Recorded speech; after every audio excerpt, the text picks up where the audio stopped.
Nakakatuwa, no? Ang laki rin ang naitulong ni Meta sa kapaligiran natin. Lalo na tuwing umaga, wala ka na halos makita ang mga chismosa na nakatumpok dyan sa labas ng bahay niyo. Halos bihira na nga rin silang tumumpok dyan eh.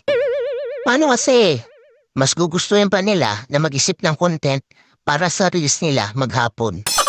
Oo, ayaw na nila makipagchismisan o makitumpok dyan sa labas ng bahay niyo. Actually, yung atensyon nila imbis na makipagchismisan, napunta na lang talaga sa pagre-reels. At ito pa ha, imagine ninyo.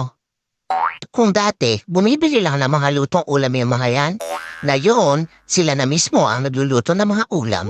At, kahit pritong itlog, inire-reels pa. Ganon kahusay si Meta. At ito ang pinakamalupit. Kung dati yung asawa mo tinatalakan ka sa tuwing uuwi ka, ngayon, hindi mo na makausap. Kasi, busy na sa pagla-live o hindi kaya busy sa pananood ng live. At ang mas matindi, hanggang madaling araw, nakikipag-engage na lang siya dahil wala na siyang pakialam sa iyo. Ang husay ni Meta, no?